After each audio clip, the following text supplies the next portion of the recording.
ধর্মাস্থা চ্যানেলের পক্ষ থেকে আপনাদের প্রত্যেকেই স্বাগত। আশা করি আপনারা প্রত্যেকেই ভালো আছেন, সুস্থ আছেন।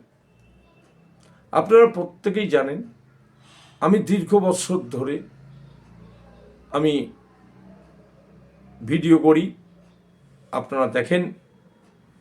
যারা দেখেন তারা জানেন, যারা এখনো দেখেননি তারা অতি অবশ্যই আমার চ্যানেলটি সাবস্ক্রাইব করবেন মনে করে, এবং প্রত্যেকটি ভিডিও যাতে আপনি পেয়ে থাকেন বা পেয়ে যান তার জন্য আপনাকে সাবস্ক্রাইব করতে হবে।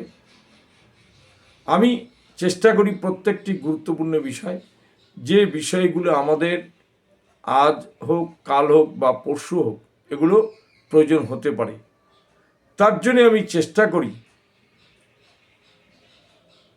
বিভিন্ন গুরুত্বপূর্ণ বিষয় নিয়ে আলোচনা করবার।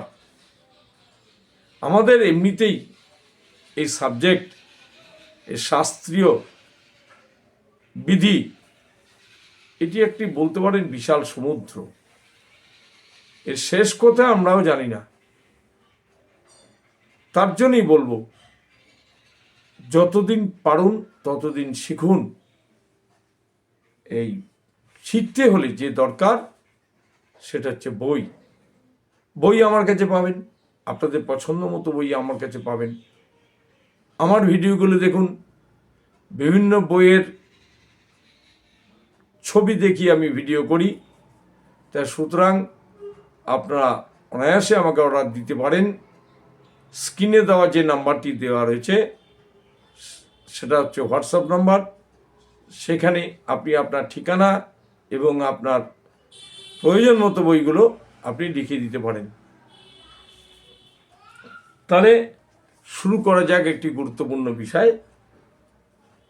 অনেক কিছু খুঁটিনাটি বিষয় আছে যে বিষয়গুলো নিয়ে অনেকেই চিন্তা করেন না বা গভীরে ডুব দেন না।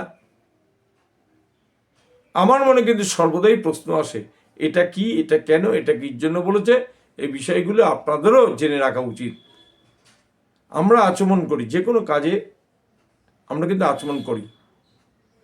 এই আচমন করি 3 বার। এটা তো 6 বারও হতে পারতো, 8 বারও হতে পারতো, কিন্তু আমরা 3 বার আচমন কেন করি তার বিষয়টি একটু যদি জেনে নেন, ক্ষতি তো আপনার কিছু নেই। 3 বার আচমন করলে আমাদের 3টি বেদ, যথা ঋগ্বেদ, যজুর্বেদ, সামবেদ প্রসন্ন হয়। তার ফলে সকল মনস্কামনা পূর্ণ হয়।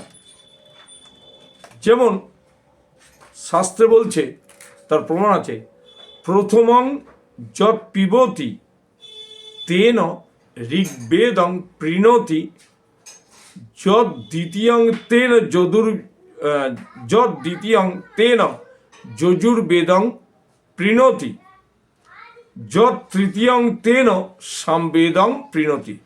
মনু বলছেন কি, প্রথমে 3 বার আচমন করা উচিত। এর ফলে কফ শোধিত হয়ে কণ্ঠ পরিষ্কার হয় ও মন্ত্রোচ্চারণ ভালোভাবে করা যায়। এর জন্য প্রত্যেক ধর্মীয় কার্যকলাপ শুরু হওয়ার আগে সন্ধ্যায় উপাসনা চলাকালীন অনেক ক্ষেত্রে মাঝেই 3 বার আচমনের প্রথা আছে। এছাড়াও এর ফলে কায়িক, মানসিক, বাচনিক এই 3 প্রকার পাপ দূর হয়। আচমনের ব্যাপারে মনুস্মৃতিতে কি বলছে, ব্রাহ্মতীর্থ অথবা অনামিকা আঙ্গুলের মূলের নিচের অংশ দ্বারা করতে হবে, বা প্রজাপত্য তীর্থ বা কনিষ্ঠ আঙ্গুলের নিচের অংশ দিয়ে, বা দেবতীর্থ বা আঙ্গুলের অগ্রভাগ দিয়ে করতে হবে। সহজে বুঝলেন। কিন্তু পিতৃতীর্থ বা অনামিকা ও তর্জনীর মাঝের আঙ্গুল দিয়ে আচমন করা চলবে না। পিতৃতীর্থ বা অনামিকা ও তর্জনীর মাঝের আঙ্গুল দিয়ে আচমন করা চলবে না, কারণ এই আঙ্গুল পিতৃতর্পণের সময় কাজে লাগে, তাই এটি আচমনের ক্ষেত্রে বর্জিত। আবার ওইদিকে বোধায়ন গ্রন্থে কি বলছে,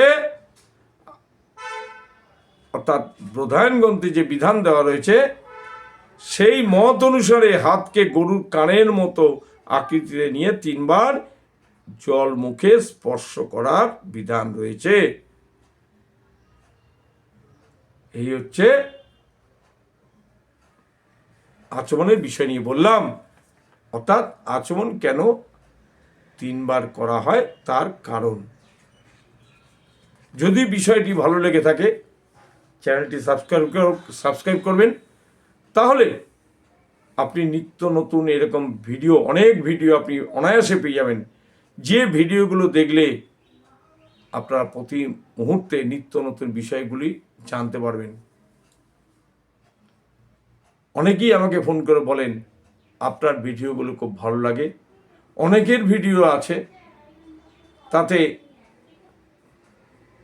হয়তো প্রাণ মাত্র পাই না বা প্রাণ মাত্র দেখি না, সেখানে কোনো প্রাণের স্পন্দন নেই। এটা কোনো আমি নিজেকে কোনো রকম অন্য কিছুতে বলছি না বা অন্য কিছু চিন্তা করে বলছি না। তারা যেরকম ফোন করেন সেই মতোই আমি বলছি যে আমার ভিডিও প্রত্যেকেরই ভালো লাগে, তাই তারা অপেক্ষায় থাকেন আমার ভিডিওগুলো কখন বেরোবে। অর্থাৎ কিছু বিষয়, নিত্য নতুন বিষয় নিয়ে তারা জানতে পারেন, তার জন্যে আমাকে এরকমভাবে ফোন করেন এবং কমেন্টস করেন। এতক্ষণ যারা আমার ভিডিওগুলো দেখছিলেন তাদের অসংখ্য ধন্যবাদ। আপনারা যাতে নিত্য নতুন এরকম ভিডিও পেতে পারেন তার জন্য মনে করে চ্যানেলটি সাবস্ক্রাইব করবেন। আজ তাহলে এখানে শেষ করছি। নমস্কার, ভালো থাকবেন।